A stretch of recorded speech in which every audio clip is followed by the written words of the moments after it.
स्वागत है सर आपका फिर से एक बार हमारे पॉडकास्ट पर। और पिछली बार हमने पॉडकास्ट किया था रामायण के ऊपर, जैसे कि दशरथ जी से स्टार्ट किया था और फिर रावण का जो अंत था, हमने वहाँ तक बात की थी पिछली बार। तो अभी हम सर बात करेंगे कि युद्ध के बाद जो चीज़ें हुई, लाइक कि भगवान राम के जो और 3 भाई थे उनके साथ क्या हुआ, हनुमान जी ने फिर क्या किया उसके बाद, तो हम इन सब चीज़ों को डिस्कस करेंगे। ठीक तो है। सर हम लोग शुरुआत करते हैं कि विभीषण के राज्याभिषेक के बाद क्या-क्या हुआ? हम यहाँ ठीक से है। शुरू करते हैं। ठीक है। जी। तो रावण रावण के अंत के बाद विभीषण जी का राज्याभिषेक हुआ और ये जगह जो आज के लंका के लोग बोलते हैं वो केलनिया जो है, आज का कोलंबो है श्रीलंका का, वहाँ पे हुआ था। और उसके बाद सीता जी की अग्नि परीक्षा हुई और तब अग्नि परीक्षा के समय आकाश मार्ग से सब देव आए, ब्रह्मा जी भी आए और आकाश मार्ग से देवलोक से दशरथ जी भी आए और सबने कहा कि सीता जी पवित्र है। तो तब श्री राम ने कहा कि मुझे पता है, लेकिन ये लोगों को जानने के लिए ज़रूरी था अग्नि परीक्षा। और उसके बाद वो स्थानिक कुछ जगह पर कोलंबो में राज्याभिषेक के बाद कुछ जगह पर उन्होंने तीर्थ यात्रा की, श्री राम और सीता जी ने। मुनेश्वरम है, कीटेश्वरम है, कोणेश्वरम है, ऐसे लोकल मान्यता के हिसाब से। और फिर विभीषण जी ने कहा कि कुछ और रुक जाइए आप। तो श्री राम ने कहा कि नहीं, भरत जी रुके हैं और उन्होंने कहा है कि 14 साल में अगर वापस में नहीं आया तो वो अग्नि में प्रवेश कर लेंगे, तो इसलिए मुझे जाना बहुत ज़रूरी है। तो हुँ। इसीलिए वो पुष्पक विमान में सीता जी के साथ और लक्ष्मण जी के साथ बैठते हैं और जो प्रमुख लोग हैं वो भी आ जाते हैं पुष्पक विमान में, जैसे विभीषण जी है, हनुमान जी है, सुग्रीव जी है, अंगद जी है, वैसे जामवंत जी है, ऐसे प्रमुख जो वानर सेनापति है वो आ जाता है। और श्री राम हुँ, बोलते हैं कि जो वानर सेना है उनको आप भरपूर पैसा दीजिए, भरपूर उपहार दीजिए, बहुत रिस्पेक्ट से वापस भेजिए। वो विभीषण हुँ, जी मानते हैं। तो आकाश मार्ग से पुष्पक विमान वापस जब जा रहा होता है, तब श्री राम सीता जी को दिखाते हैं ऊपर से कि यहाँ-यहाँ ये युद्ध हुआ है। और फिर राम सेतु दिखाते हैं ऊपर से, जिसके दर्शन मात्र से लोगों के पाप धुल जाते हैं। और फिर मैनाक पर्वत दिखाते हैं, जहाँ पे समुद्र से पर्वत बाहर आके हनुमान जी को मदद के लिए ऑफर किया था। और फिर वहाँ हुँ, पे राम सेतु के दूसरे तरफ उतरते हैं। तो ये कहानी हम जोड़ लेते हैं स्कंद पुराण से। हुँ, तो जहाँ पे उतरते हैं वहाँ पे राम सेतु के दूसरे तरफ वहाँ पे कुछ ब्राह्मणों को पूछते हैं श्री राम के प्रायश्चित कैसे किया जाए, क्योंकि रावण ब्राह्मण पिता के लड़के थे और माता भले राक्षस और पिशाच की हाइब्रिड थी, लेकिन उसके पिता ब्राह्मण थे। तो वो बोलते हैं कि आप शिव जी को प्रसन्न कीजिए। तो वैसे सुनने के बाद श्री राम हनुमान जी से विनंती करते हैं कि आप एक आत्मलिंग लेके आइए कैलाश से। तो हनुमान जी आकाश मार्ग से कैलाश की ओर जाते हैं। और मुहूर्त जो है, हम सब हिंदू धर्म के लोग मुहूर्त में मानते हैं, तो ब्राह्मण कहते हैं कि 2 ही मुहूर्त का समय है और वो बीता जा रहा है। तो श्री राम हुँ, बोलते हैं, अभी क्या करें? तो वो बोलते हैं कि सीता जी ने एक रेती की शिवलिंग बनाई है, तो उसकी स्थापना करके सच्चे दिल से प्रार्थना कीजिए, तो अपना कार्य संपन्न होगा। तो सीता जी के रेती की बनाई हुई शिवलिंग की पूजा करते हैं श्री राम, और सच में शिव जी और पार्वती जी प्रसन्न होकर वहाँ पे प्रकट होते हैं और आशीर्वाद देते हैं। और ये जो हुँ, स्थान पे जहाँ पे उपस्थित हुए वो खुद वो आज हम रामेश्वरम का ज्योतिर्लिंग मंदिर, रामनाथ स्वामी मंदिर जो है वो वहाँ पे था। तो हुँ, रामेश्वर खंड स्कंद पुराण में आगे भी उल्लेख है। तो तभी हनुमान जी आकाश मार्ग से वापस आते हैं शिव जी के जाने के बाद, और वो आत्मलिंग लेके। तो थोड़ा नाराज़ हो जाते हैं देख के, ये तो पूजा संपन्न हो चुकी है। तो राम जी पहचान जाते हैं और बोलते हैं कि ठीक है, तो आप मैं वरदान देता हूँ कि आपके स्थापित किए गए लिंग की पूजा करके ही ये लिंग की पूजा होगी। फिर भी हनुमान जी हुँ, थोड़े अंदर से असंतुष्ट थे। तो राम जी बोलते हैं, ठीक है, ये रेती की शिवलिंग है, आप इसको हटा लीजिए और अपनी लिंग का स्थापना कर दीजिए, शिवलिंग का। तो हनुमान जी उठाने का प्रयास करते हैं, रेती का ही है लेकिन उनसे नहीं उठ पाता है, इतने शक्तिशाली महावीर भी नहीं उठा पाते। फिर अपनी पूँछ से वो 3 चक्कर लगाते हैं शिवलिंग के और उठाने का प्रयास करते हैं और ज़ोर से छलांग लगाते हैं हवा में, और शिवलिंग वहीं का वहीं रह जाता है और वो 1 कोस उत्तर में जाके गिरते हैं। और मतलब श्री राम और बाकी अन्य लोग भागते हैं वहाँ पे और बेहोश होते हैं हनुमान जी, तो उनको ठीक करने के लिए अश्रु भी गिरते हैं श्री राम के। हनुमान जी हुँ, उठ के माफ़ी माँगते हैं और राम जी और सीता जी की स्तुति बहुत सुंदर करते हैं। और तब श्री राम बोलते हैं कि शिव जी और पार्वती जी का कभी अपमान नहीं करना चाहिए। वो सच्चे दिल से शिवलिंग की स्थापना की थी हमने, भले ही रेती की है, तो उसकी पूजा ज़रूरी है। तो हनुमान जी माफ़ी मांगते हैं और वो जो स्थान पे गिरे थे वहाँ पे श्री राम आशीर्वाद देते कि ये स्थान का आज से तीर्थ हो जाएगा, और आज भी हम रामेश्वरम जाएंगे तो उसको हनुमान तीर्थ के नाम से जाना जाता है उस स्थान को। और फिर श्री राम बोलते हैं कि आपके जो लाई गई शिवलिंग है उसकी स्थापना हम मंदिर के उत्तर के तरफ करेंगे, और उत्तर के द्वार की तरफ, और वहाँ से प्रवेश लेके ही मुख्य शिवलिंग के दर्शन करें, ऐसा हम विनंती करेंगे भक्त को। तो ये रामेश्वर खंड स्तन पुराण में कहानी है हनुमान जी की। अब अयोध्या में राज्याभिषेक हो जाता है और कुछ समय सब रुकते हैं वहाँ पे, और श्री राम बहुत सारे उपहार देते हैं जिन्होंने उनको मदद की थी, निषाद राज गुरु से लेके वानर सेना के सेनापति। तो सीता जी को भी एक बहुत अद्भुत एक माला देते हैं। वो माला सीता जी हनुमान जी को दे देती है और वरदान देती है कि जो भी आपको सच्चे मन से याद करेगा, भक्ति करेगा, उसको भूत पिशाच कभी परेशान नहीं करेंगे। तो इसलिए हम हनुमान चालीसा या हनुमान कवच में हम देखेंगे कि इसका उल्लेख आता है। तो ये सब संपन्न होने के बाद सब अपने अपने घर चले जाते हैं। तो अभी हम जुड़ जाते हैं आनंद रामायण ग्रंथ से, जो माना जाता है कि वाल्मीकि जी ने ही लिखा था, लेकिन वाल्मीकि रामायण में जो नई कवर हुआ है वो आनंद रामायण में उसका उल्लेख आता है। तो आनंद रामायण में ऐसे उल्लेख है कि सीता जी बोलती है कि मैंने वचन लिया था जब हम वनवास के लिए निकले थे अयोध्या से, गंगा जी जब हमने पार की थी और यमुना जी पार की थी चित्रकूट जाने के समय, कि संपन्न हो जाएगा जब अपना कार्यकाल वनवास का, तब मैं सच्चे मन से पूजा करने आऊँगी। तो वो मेरी इच्छा है। तो राम जी तुरंत मान जाते हैं और तुरंत आदेश देते हैं कि एक भव्य तीर्थ यात्रा का आयोजन कीजिए और हम सब जाएंगे। तो पूरे जितने राजघराने के जितने लोग थे सब जाते हैं, और सबसे पहले वो प्रयाग जाते हैं। यहाँ पे प्रयाग में 1 महीना रुकते हैं वो। प्रयाग मतलब आज का उत्तर प्रदेश का प्रयागराज। तो वहाँ पे वो गंगा जी में स्नान करती है सीता जी, और अपना वचन पूर्ति करती है, और बाकी सब तीर्थ में भी वो जाते हैं। उससे आगे चल के फिर विंध्यावासिनी दुर्गा देवी जी का मंदिर है, वहाँ पे पूजा करते हैं, और फिर वहाँ से चलते हैं काशी। और काशी में वो जितने जितने मुख्य मंदिर है सभी जगह पर पूजा करते हैं। जैसे गणपति बापा का मंदिर हो गया, अष्टभैरव हो गए, शिवलिंग जो है वहाँ पे, नव दुर्गा है, फिर 64 योगिनी मंदिर है, और फिर हनुमान जी वहाँ पे हनुमान घाट का स्थापना भी करते हैं, और श्री राम भी एक राम घाट की स्थापना करते हैं। तो ऐसे एक साल तक रुकते हैं काशी में, लेकिन जो जो तीर्थ यात्रा पे करना चाहिए वो सभी कार्य करते हैं। जैसे भक्ति है, सत्संग हुआ, वहाँ पे गरीबों को और ब्राह्मणों को दान देना है, वो सभी कार्य करते हैं वहाँ पे। एक मतलब 1 साल तक रुकते हैं, और फिर वहाँ से वो मगध देश होते हुए गया पहुँचते हैं, जो आज का बिहार में जो है गया। और ऐसी मान्यता है कि बिहार में गया में अगर पितृ श्राद्ध करते हैं तो पितृ को तृप्ति मिलती है, और मतलब उनको समाधान होता है। तो इसलिए वहाँ पे एक छोटी सी यात्रा है वो करने निकलते हैं श्री राम जी। और जब तक वो आते हैं तब तक सीता जी रेती पे वहाँ पे फाल्गु नदी के तट पे खेल रही होती है, और फिर वहाँ पे श्री राम जी आके पितृ पूजा करते हैं, जब पिंडदान करते हैं ना हम। लेकिन वो सोचते हैं कि पिंडदान कर रहे हैं, लेकिन कोई पितृ आ नहीं रहे पिंड लेने के लिए। तो सीता जी तब बोलती है कि मैंने ऑलरेडी पिंडदान कर दिया। तो और दशरथ जी आके पिंड स्वीकार करके चले भी गए। तो श्री राम बोलते हैं कैसे कैसे हो गया? तो सीता जी बोलती है मैं रेती से खेल रही थी और वो रेती का पिंड स्वीकार किया दशरथ जी ने। तो वो मानते नहीं है, आनंद रामायण में ये कहानी। तो तब सीता जी वहाँ पे एक आम का पेड़ था, उसको पूछते हैं। तो कुछ कारण से आम का पेड़ बोलता नहीं है, घबरा जाता है।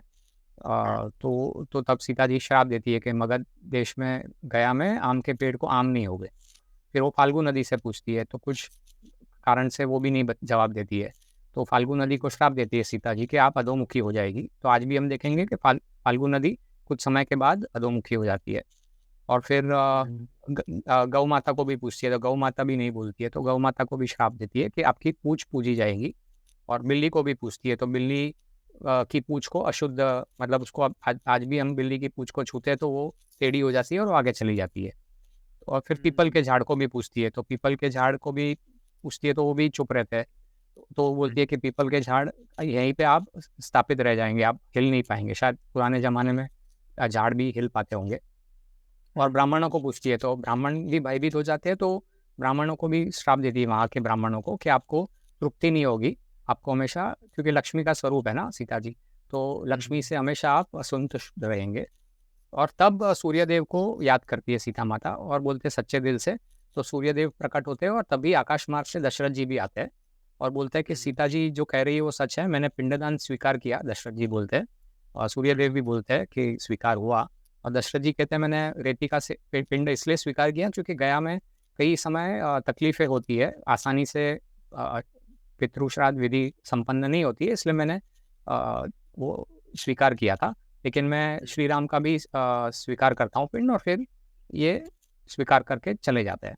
तो ऐसे गया से दूसरे अन्य स्थान होते हुए, जैसे सीताचरण है, सीता थापा है, लोकल मान्यता के हिसाब से वो होते हुए अयोध्या वापस पहुँचते हैं। तो ये भव्य तीर्थ यात्रा का उल्लेख आनंद रामायण में है। तो ऐसे श्री राम जी ने ये तीर्थ यात्रा भी की इस तरह से। हाँ, बिल्कुल। हाँ, और सर उसके बाद जैसे कि अगर हम कर्म की बात करें, तो अगर कोई किसी को मार रहा है तो उसको उसका कर्म भोगना ही पड़ेगा। हम्म, तो यहाँ पे हनुमान जी ने बहुत सारे राक्षसों को मारा था रामायण में। भले ही वो राक्षस थे, बट फिर भी हनुमान जी ने जो कर्म किया था, तो इसके बाद मतलब हनुमान जी के साथ ऐसा कुछ नहीं हुआ कि उन्होंने राक्षसों को मारा। हाँ, तो ये जैसे हम टॉक के पहले थोड़ा इनफॉर्मल बात कर रहे थे, तो ये बात आपने सही पहचानी, सही आपने सुना है। तो इसमें कहानी ऐसी है कि ये स्कंद पुराण में इसका नर्मदा खंड में उल्लेख है कि हनुमान जी जाते हैं कैलाश शिव जी के दर्शन करने, तो नंदी जी उनको रोक लेते हैं कि आप नहीं जा सकते हो। तो हनुमान जी बोलते हैं क्यों, क्या हुआ? तो तब वो कहते हैं कि मैंने आपने कई राक्षसों को मारा है, तो आपने प्रायश्चित नहीं किया है, और उसको प्रायश्चित किए बिना आपको यहाँ पे कैलाश में नहीं आ सकते हो आप। तो नंदी जी से पूछते तो क्या क्यों करूँ? तो बोलते नर्मदा जी के तट पे आप सच्चे दिल से तपस्या कीजिए, तो आपका आपका प्रायश्चित होगा। तो वैसे हनुमान जी फिर नर्मदा के तट पे आते हैं, और स्कंद पुराण में उल्लेख है कि सोमनाथ क्षेत्र में नर्मदा जहाँ नदी में मिलती है उस जगह पर आते हैं तपस्या करने। तो आज मैंने थोड़ा अनुमान मतलब देखा, तो वहाँ पे भरूच जो है गुजरात का, वो जहाँ पे नर्मदा नदी मिलती है समुद्र में, वहाँ पे एक नीलकंठेश्वर महादेव मंदिर है, शिवलिंग भी है और हनुमान जी की अच्छी मूर्ति भी है। तो वहाँ पे हनुमान जी पूजा करते हैं, और कई साल तपस्या करने के बाद शिव जी प्रकट होते हैं और उनको मतलब आशीर्वाद देते हैं। तो जब हनुमान जी वापस अयोध्या आते हैं और ये बात का वर्णन करते हैं श्री राम से, तो श्री राम जी को भी इच्छा होती है कि अरे मैंने भी कई राक्षसों को मारा है, तो मुझे भी प्रायश्चित करना चाहिए। वो और लक्ष्मण जी भी चले जाते हैं नर्मदा के तट पर प्रायश्चित करने। और स्कंद पुराण में उल्लेख है कि उन्होंने दोनों ने 24 साल तक तपस्या की, दोनों भाइयों ने। और तपस्या के बाद 24 साल के बाद शिव जी प्रकट होकर आशीर्वाद देते हैं, और वो शिवलिंग जो है वहाँ पे स्थापित किया गया। वहाँ पे 2 शिवलिंग है, जबलपुर के तट पर कुंभेश्वर महादेव करके मंदिर, ये मेरा अनुमान है। तो वहाँ पे 2 शिवलिंग है जो मानते हैं कि श्री राम और लक्ष्मण जी ने स्थापित की थी। और उसके पास में जो एक शिवलिंग है वो उसको कुंभेश्वर बोलते हैं, जो स्कंद पुराण में भी उल्लेख आता है कि जो वहाँ पे ऋषि थे वो लिंग पे अपने कुंभ से जल अभिषेक करते हैं। तो वो कुंभेश्वर महादेव जबलपुर के पास ये मंदिर है। तो ऐसा ये हनुमान जी ने प्रायश्चित किया और श्री राम और लक्ष्मण जी ने प्रायश्चित किया।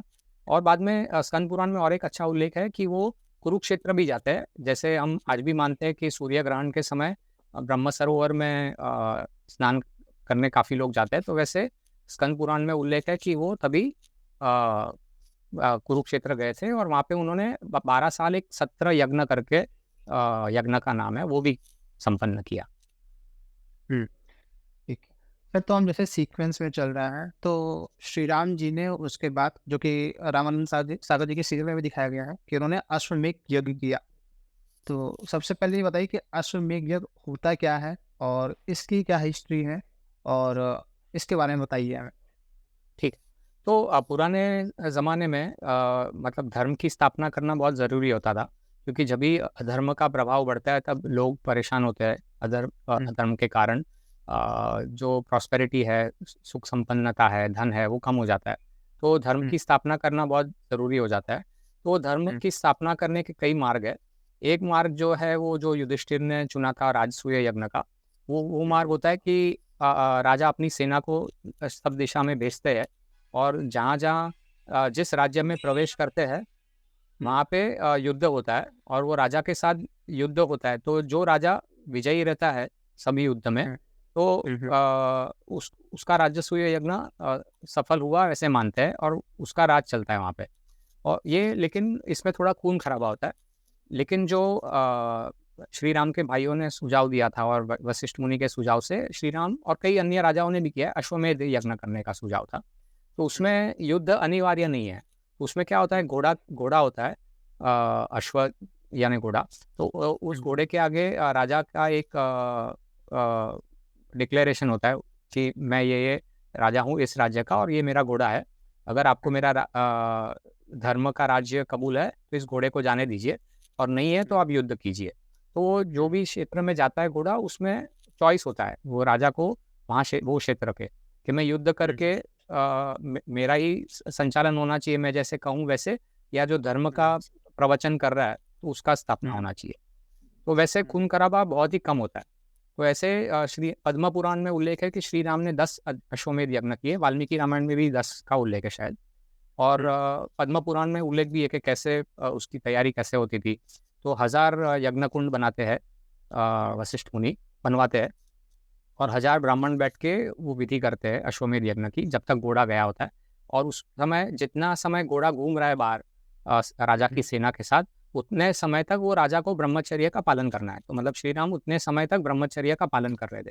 तो समझो 6 महीना तक घोड़ा घूम रहा है, तो उतने समय तक वो ब्रह्मचर्य का पालन करते थे। और वो आने के बाद वो यज्ञ संपन्न होता है। तो ऐसे 10 यज्ञ किए और पूरे विश्व के राजा बने श्री राम।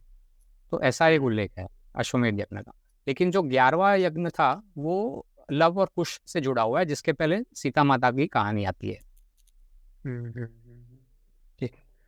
हाँ, लव कुश पर भी हम बात करेंगे, बट उससे पहले अब ये कहानी तो पूरी श्री राम जी की थी। अब श्री राम जी के 3 भाई और थे, लक्ष्मण जी, भरत जी और शत्रुघ्न जी। तो इन सब की स्टोरीज क्या है? ये जब श्री राम जी ये सारी चीज़ें कर रहे थे, तो उनके तीनों भाई क्या कर रहे थे? इनके स्टोरीज क्या हैं हमारे पुराणों में? इसके बारे में बताइए हमें। हाँ, तो उसमें जब अश्वमेध यज्ञ का घोड़ा छोड़ते हैं श्री राम, तब उस सेना जो साथ में जाती है उसको लीड करते हैं शत्रुघ्न जी। तो शत्रुघ्न जी उस सेना श्री राम की सेना के साथ सेनापति बन के उस घोड़े के पीछे पीछे सब जगह जाते हैं। तो ये शत्रुघ्न जी का रोल था। तो मतलब श्री राम इतने परफेक्ट राजा थे कि उन्होंने राज्य को ठीक से विभाजन भी किया था। लेकिन ये मतलब लव कुश के आने के बाद, मतलब अग्नि परीक्षा दी थी सीता जी ने, लेकिन उन्होंने मतलब वनवास में भी भेजा था सीता जी को। तो इसकी कहानी पहले बताऊं कि भरत जी की बताऊं?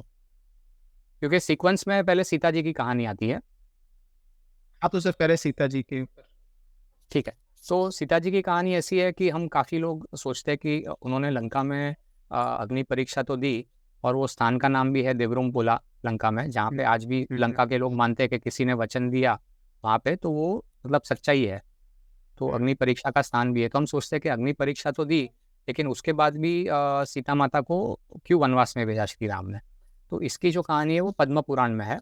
तो पद्म पुराण में ऐसा था कि सीता जी जब छोटी थी, मिथिला में बड़ी हो रही थी, विदेह राज्य में, तब वो छोटी थी, तब उसने 2 बहुत खूबसूरत पक्षियों को देखा, और अपने जो कर्मचारी थे उसको बोल के वो दोनों पक्षियों को बंदी बना के पिंजरे में लेके आए हो।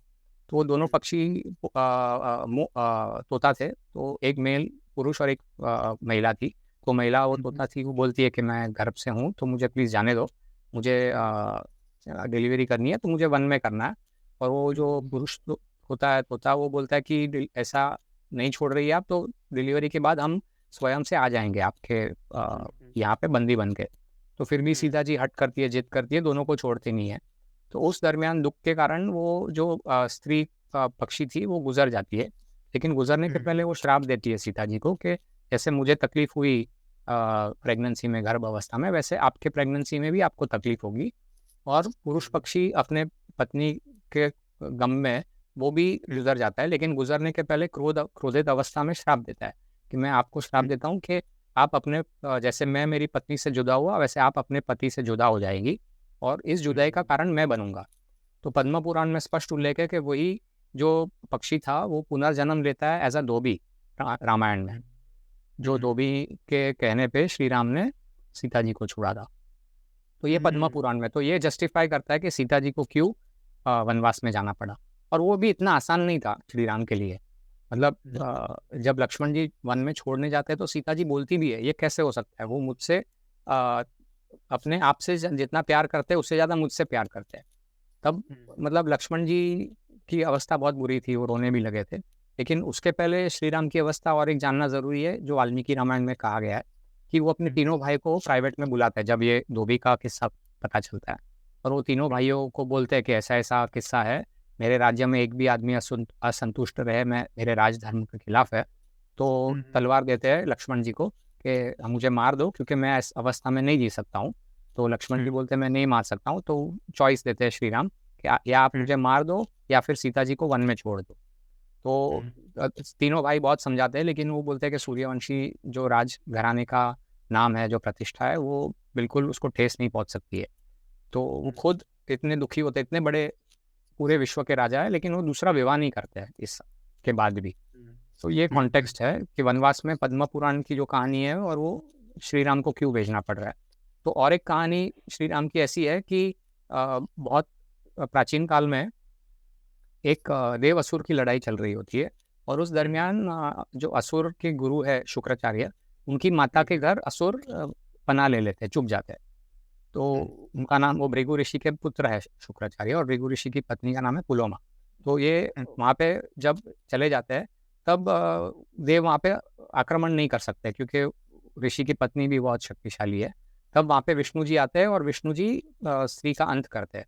तो जो मतलब दुर्भाग्यपूर्ण है लेकिन ज़रूरी है, क्योंकि देवों का स्थापित होना बहुत ज़रूरी है धर्म का आचरण के लिए। तो धर्म के आचरण के लिए किया, तो भृगु ऋषि वहाँ पे आके अपने पत्नी की अवस्था देख के क्रोधित होकर श्राप देते विष्णु जी को कि आपको धरती पे जन्म लेना पड़ेगा और आपको भी अपने पत्नी से जुदा होना पड़ेगा। तो ये श्राप के कारण भी सीता जी का और राम जी का अलग होना बनता था। फिर भृगु ऋषि अपने यौगिक तपस्या की शक्ति से पुनर्जीवित कर देते अपने पत्नी को, लेकिन ये श्राप, दोनों श्राप जो है उसके कारण ये वनवास हुआ सीता जी को। ओके। तो जैसे मेरा प्रश्न था राम जी के 3 भाइयों के ऊपर। हाँ हाँ, करेक्ट। तो हाँ, तो अभी जो है कहानी वो अश्वमेध यज्ञ से हम जोड़ लेते हैं। तो सीता जी वाल्मीकि जी के आश्रम में चली जाती है, वहाँ पे ड्रॉप करते हैं लक्ष्मण जी। और ये जो जहाँ पे होते हैं वो बिठूर नाम की एक जगह है कानपुर के पास, गंगा के तट पे। तो वहाँ पे वो आश्रम में कई सारी ऋषियों की पत्नियाँ आती है, सांत्वना देती है सीता जी को, और उनको मतलब आरती से स्वागत करती है। तो ये आनंद रामायण में इसका उल्लेख है। और वो सीता जी पूछती भी है कि मैं वापस श्री राम से कैसे मिल पाऊंगी। तो वाल्मीकि जी उनको बोलते हैं सहयोगीकरण व्रत करो।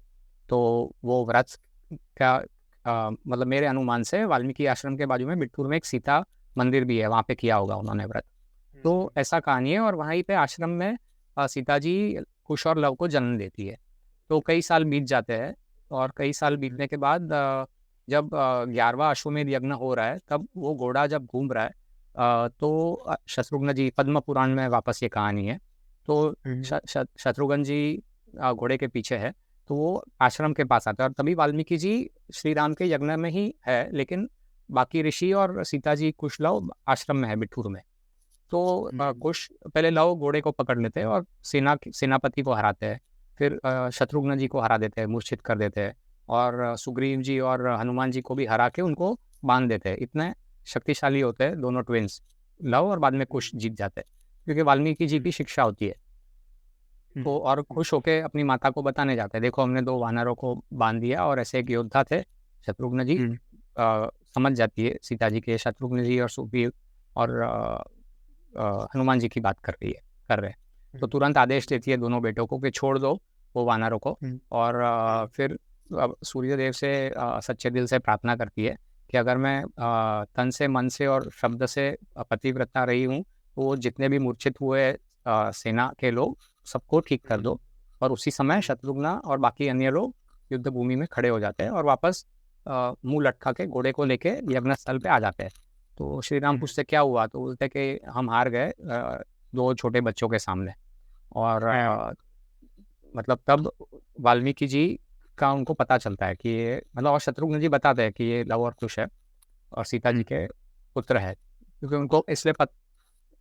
उनको इसलिए पता होता है कि वो मतलब उसका स्टोरी में बाद में इसको ज्वाइन कर दूंगा वो मधुवन से। तो वाल्मीकि जी जब वहाँ पे आते हैं तो बोलते हैं कि ये दोनों आपके ही पुत्र है, उनको बुलाया जाए, और सीता जी का जो कर्मफल था वो खत्म हुआ है, उनको जो श्राप था उन्होंने कर्मफल भुगत लिया, तो उनको बुला लेना चाहिए। तो श्री राम भेजते हैं लक्ष्मण जी को, तो सीता जी पहले नहीं आती है वापस और अपने 2 पुत्र को भेजती है। तो मतलब वो 2 पुत्र जब वहाँ आते हैं तो श्री राम लक्ष्मण जी को वापस भेजते हैं सीता जी को लाने के लिए। और उस दरमियान वाल्मीकि जी बोलते हैं दोनों भाइयों को, लव और कुश को, कि आपको जो वाल्मीकि रामायण के जो 6 कांड है, 6 किताब है, उसका जो श्लोक है उसका आप कविता सुनाइए। तो वो सुनाते हैं और सभा में सभी लोग मतलब भावुक हो जाते हैं, कुछ लोग रोने लगते हैं। तो ये कुश और लव के अश्वमेध यज्ञ की कहानी है। और सीता जी वहाँ पे फिर आती है फाइनली, और फिर वो जैसे सब हम जानते हैं धरती में सीता समाहित स्थल है प्रयाग के पास, वहाँ पे वो धरती में समा जाती है। तो ये कुश और लव को लेके श्री राम वापस फिर अयोध्या चले जाते हैं। तो ये बैकग्राउंड जब हमने समझ लिया तब हम आपके प्रश्न पे आते हैं, भरत जी, शत्रुघ्न जी और लक्ष्मण जी और कुश और लव को क्या मतलब उनका क्या हुआ। तो सबसे पहले हम भरत जी से शुरुआत करते हैं। तो क्योंकि श्री राम के बाद उम्र में वो थे, तो उनकी कहानी वैसी है कि मतलब उनकी माता का नाम जैसे को हम सबको पता है कैकई, और आज वो कैकई राष्ट्र कहाँ था, वो आज का पाकिस्तान का खैबर पख्तूनख्वा प्रोविंस जो है, आज के हिस्टोरियन बोलते हैं कि वो कैकई राज्य था, तो वो वहाँ के थे। तो वहाँ के जो भरत के जो मामा थे युद्धजीत, वो एक बार अयोध्या आते हैं और वो बोलते हैं कि मुझे कुछ गंधर्व परेशान कर रहे हैं और कैकई राज्य पे उनका प्रभाव है, तो मेरी मदद के लिए आप आइए। तो भरत जी तब बोलते हैं मुझे आज्ञा दीजिए, मुझे जाना है। तो श्री राम बोलते हैं ठीक है आप जाओ। तो अपने 2 बेटे को लेके जाते हैं और युद्धजीत जी के साथ जाते हैं। तो भरत के 2 बेटे हैं तक्ष और पुष्कल, और भरत जी वहाँ पे गंधर्व को हरा के वापस धर्म की स्थापना कर लेते हैं। धर्म वैसे मतलब गंधर्व वैसे अच्छे होते हैं, लेकिन ये कुछ शायद ऐसे होंगे जिनके कारण युद्ध करना पड़ा। और फिर वहाँ पे 2 शहरों की स्थापना करते हैं, जिसमें अपने दोनों बेटों को वहाँ का राजा बनाते हैं। वो दोनों शहर कौन से हैं? तक्ष को देते हैं वो आज का तक्षशिला, और पुष्कल को देते हैं पुष्कलावती, जो पुष्कलावती आज का पेशावर के पास चरसद्दा नाम का एक आर्कियोलॉजिकल साइट है। तो ये हिस्टोरियन के हिसाब से ये ब्रह्मांड पुराण में है ये कहानी। तो ये 2 साइट है, तक्षशिला या तक्षशिला और पुष्कलावती।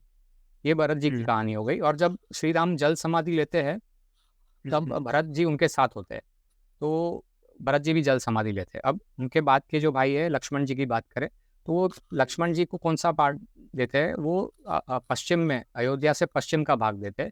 तो लक्ष्मण जी के भी 2 बेटे हैं। बड़े बेटे का नाम उन्होंने अंगद रखा है, वाली के पुत्र के नाम के जैसे ही अंगद रखा है। तो उनको करूपाद नाम का क्षेत्र है, वहाँ का राजा बनाते हैं लक्ष्मण जी। और उनके दूसरे बेटे चंद्रकेतु को चंद्रद्युति नाम की एक की जगह है, उसका राजा बनाते हैं। तो करूपाद और चंद्रद्युति तो मुझे नक्शे पे मिला नहीं, लेकिन अगर हम लोकल फोकलोर से मैच करें, पश्चिम में जाए अयोध्या से, जो पश्चिम में उल्लेख है ब्रह्मांड पुराण में, तो पश्चिम में 2 क्षेत्र आते हैं।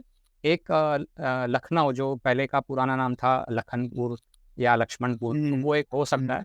और दूसरा एक लखीमपुर है, क्योंकि ब्रह्मांड पुराण में उल्लेख है कि वो मल्ला रीजन के उसमें था, तो वहाँ पे मलीमाऊ करके भी एक क्षेत्र है लखीमपुर के पास। तो मेरे अनुमान से ये लखीमपुर और लखनऊ का क्षेत्र होगा जो लक्ष्मण जी के 2 बेटों को मिला।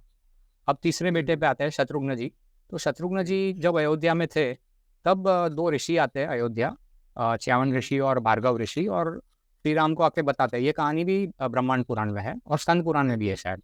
तो आके बताते हैं कि वहाँ पे एक असुर है, वो लावणासुर करके, वो यमुना के तट पे मधुवन करके जो क्षेत्र है, वहाँ पे हम तपस्या करते हैं लेकिन परेशान करता है, तो कुछ उपाय कीजिए। तो राम जी बोलते हैं ठीक है मैं खुद आता हूँ। तो तब शत्रुघ्न जी कहते हैं कि नहीं मुझे आज्ञा दीजिए। तो बोलते ठीक है, अपने दिव्य अस्त्र कुछ देते हैं शत्रुघ्न जी को, और शत्रुघ्न जी जाते हैं। तो अयोध्या से यमुना के तट पे जाने के रास्ते पे वाल्मीकि जी का आश्रम आता है, तो रात पे वहाँ रुकते हैं रात में। और उसी रात में तब सीता जी जन्म देती है कुश और लव को। मैंने कहा था ना, मैं वो स्टोरी हम वापस जोड़ देंगे, तो अन्य ग्रंथों से वो जुड़ जाते हैं ये स्टोरी यहाँ पे। और फिर वो बहुत खुश होते हैं कुश और लव के जन्म का सुन के। आगे चलते हैं कि यमुना के तट पे भीषण युद्ध होता है लावणासुर के पास साथ, लावणासुर का अंत होता है और फिर शत्रुघ्न जी वहाँ पे एक शहर की स्थापना करते हैं जिसका नाम वो रखते हैं, मधुवन था तो मधुरापुर करके रखते हैं, और जिसको हम मथुरा के नाम से जानते हैं। तो मथुरापुर जो है वो शत्रुघ्न जी ने स्थापन किया था। और बाद में जब जल समाधि लेते हैं श्री राम, तब शत्रुघ्न जी जुड़ जाते हैं उनके साथ अयोध्या में, लेकिन अपने दोनों बेटों को वो वहाँ पे स्थापित करते हैं। तो सुबाहु को वो मथुरा का राज देते हैं और उनके दूसरे बेटे श्रुतगति को विदिशा, जो आज का मध्य प्रदेश है, वहाँ का राजा बनाते हैं। तो ये ब्रह्मांड पुराण में इसका उल्लेख है। तो ये 3 भाई की कहानी ये हो गई। अब आते हैं कुश और लव की कहानी पे। तो उसमें कहानी ऐसी है कि अगेन कई शास्त्रों में, आनंद रामायण में भी है, ब्रह्मांड पुराण में भी है, वाल्मीकि रामायण में भी कुछ उल्लेख है।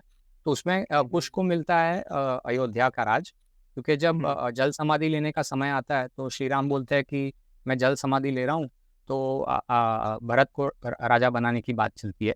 तो भरत जी बोलते हैं कि नहीं, मुझे राजा नहीं बनना है, आप कुश को अयोध्या का राजा बनाइए, मैं तो आपका भक्त हूँ, मैं आपके साथ जल समाधि लूंगा। तो इसलिए कुश को राज्य मिलता है अयोध्या का, और उनकी पत्नी होती है, एक नाग कन्या होती है जिसका नाम है कुमुदवती।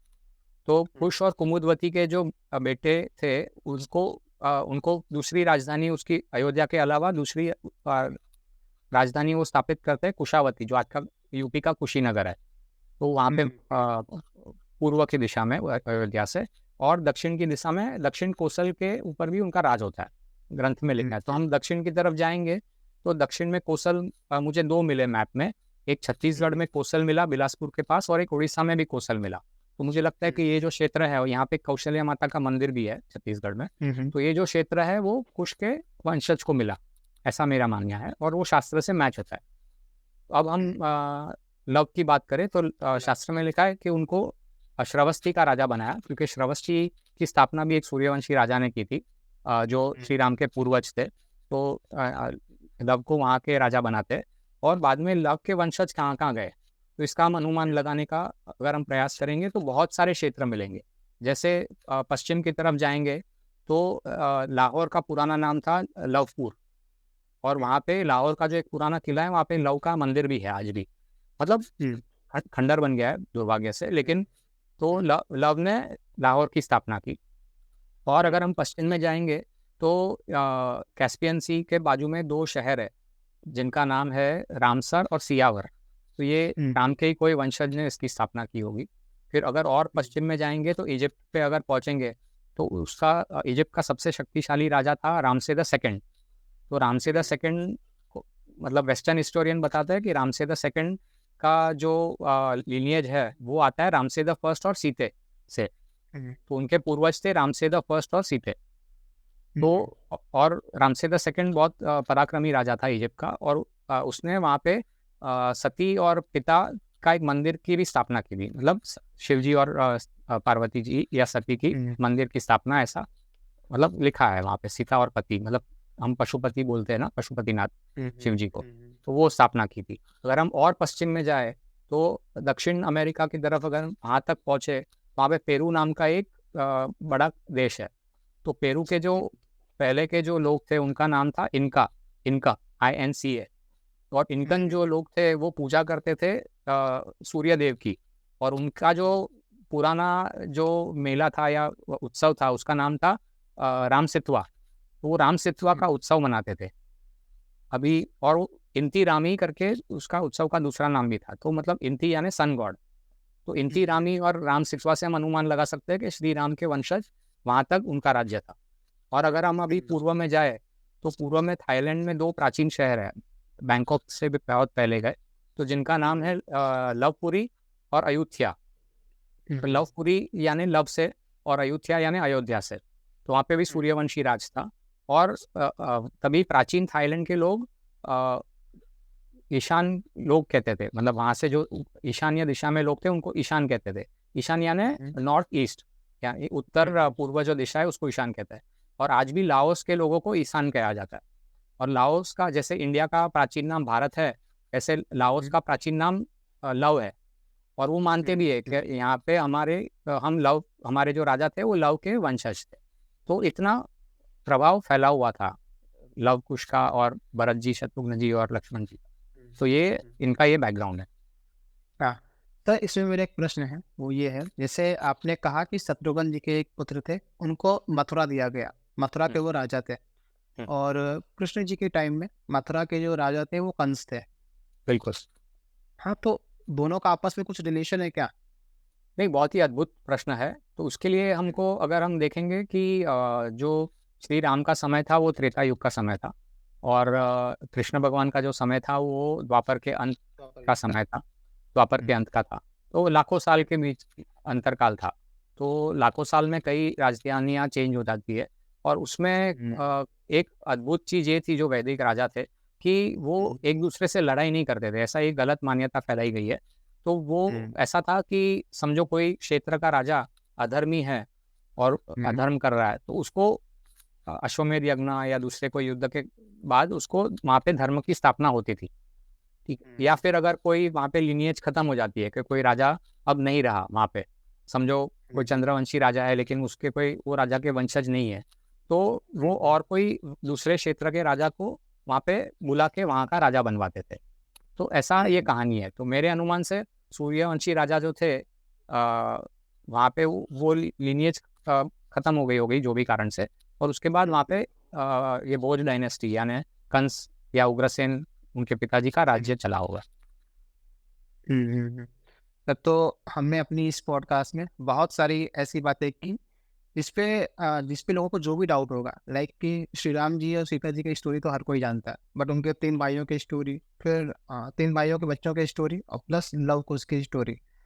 तो हमने अपनी इस पॉडकास्ट में बहुत सारी चीज़ों को कवर किया, इससे कि लोगों के माइंड में जो भी डाउट होगा कि 3 भाइयों को क्या हुआ और फिर लव कुश से क्या हुआ, आई होप कि इस पॉडकास्ट के उनके डाउट सॉल्व हुए होंगे, और बहुत सारी नॉलेज उनको आपसे मिली होगी हमारी इस पॉडकास्ट में।